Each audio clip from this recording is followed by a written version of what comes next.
Good afternoon, ladies and gentlemen. It's your buddy, the 14th Prime, and today we're going to have a discussion. We had a discussion about this a long time ago, but as time has gone on, I've started to realize, you know what? They were right. They were absolutely right. I understand parts forming. I understand, some toys need a little extra stability, but we're talking about combiners. And today I want to take you all the way back, years. And when I say take you back, I'm talking like take you back 1986, 84 back when this was a $35 toy. Now, I do not have the green version anymore of the original, but I do have this one, the Tonka flavored Devastator from my childhood. Yes, I do still have the chest shield. I do still have the arms. They're in a little bucket over there, but I'll leave this on a counter where my 4-year-old plays at. But with that being said, though, the initial idea of combiners was great. It was amazing. As a child, being able to pick up the Devastator gift set and to be able to play with this and actually have him stand and fight Optimus was a great thing as a child. This one does even still have the holes on the side of the heads where you could put the drills or the missiles on them. But as years went on, things got better, engineering got better, and when you think about it, the original Devastator did have parts that you needed to complete the actual robot. But yeah, you always had to have extra little parts to complete the robot. And with that being said, then we move on. They did combiners for quite a few years. And then, 8 years ago, during the Combiner Wars era, we got this, Menasor.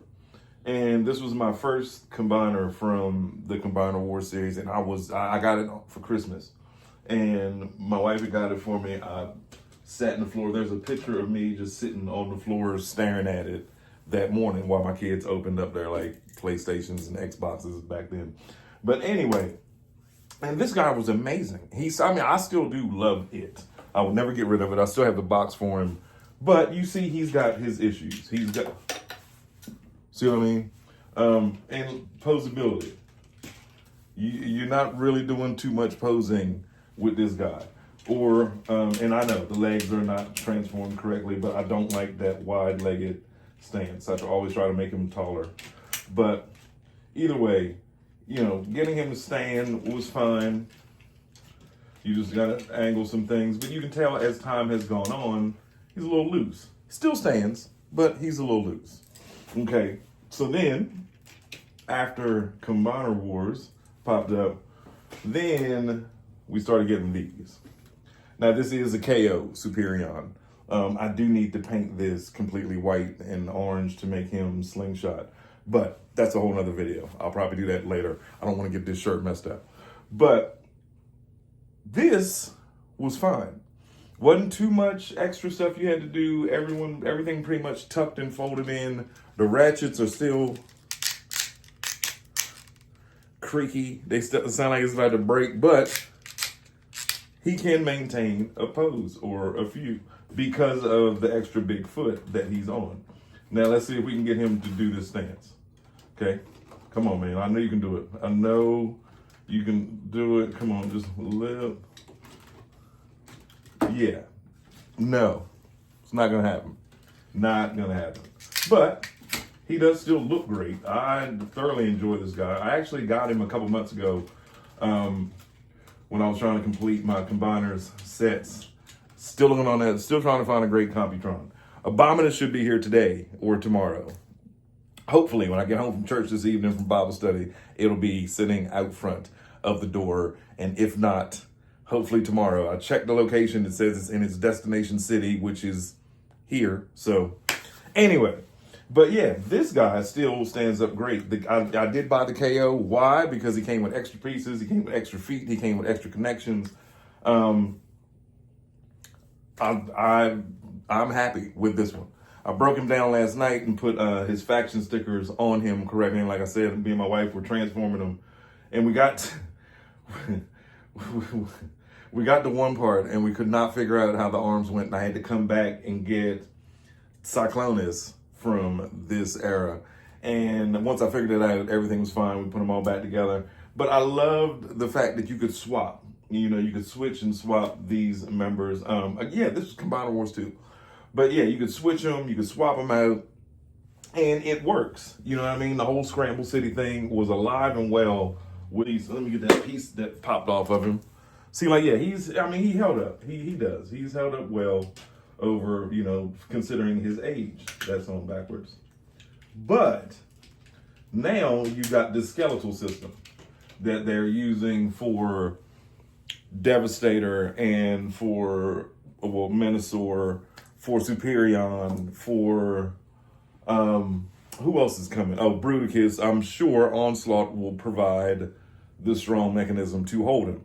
Now, this is where the skeletal system is very important, I think, and why I think they were actually right by going about it, doing it this way. Move little Megatron out the way.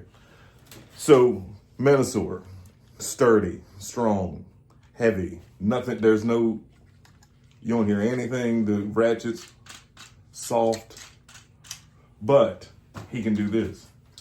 Let's say if I want to pose him like this, with a foot up in the air, look at that.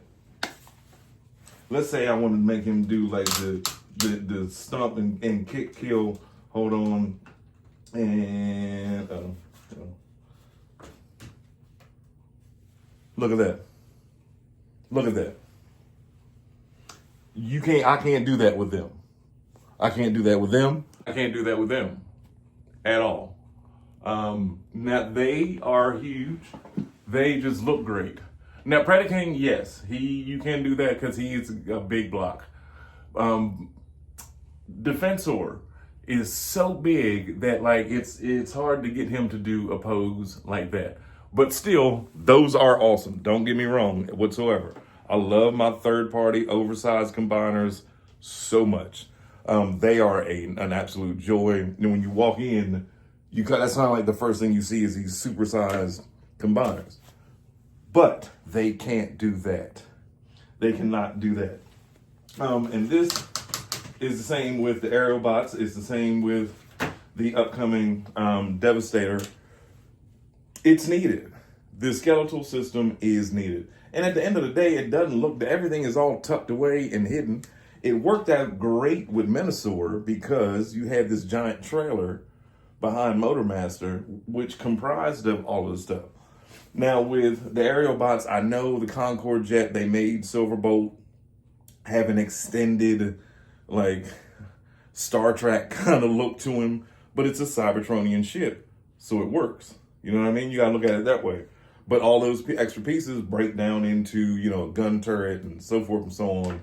And whereas with the new Devastator, his backpack is crazy, but you can take Long Haul's legs off, and that cleans up the background. There's a bunch of pictures floating online, and they said that you can they slide right off. I'm not sure if it's on a mushroom peg or whatever, but the legs come off to make it a lot cleaner.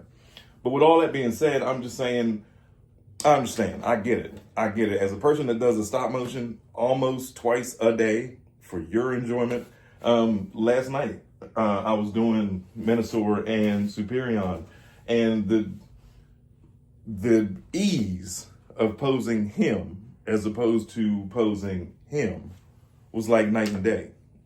Because, and again, I'll show you again with this one. Let me try to do the same pose.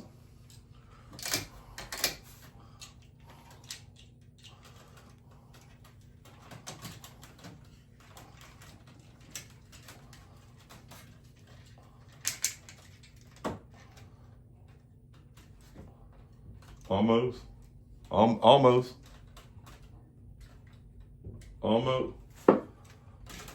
No. So yeah, if he had a stronger support, a couple more tabs or something to hold him, again, like standing, walking, running, shooting, great, no problem. But you're not gonna get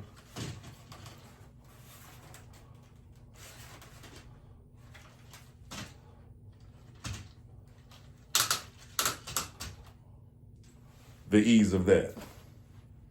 You know, there was a part I had him stomping like on Bumblebee, and Bumblebee was going underneath his foot and back and forth. You're not going to get that. So, but anyway, Hasbro, I totally understand. Thank you for everybody that's been watching. Thank you for all you subscribers. I love all of y'all. Keep watching. I promise you, one-stop shop. News, stop motions, randomness, happiness every time I turn on the camera. Shabay the 14th Prime.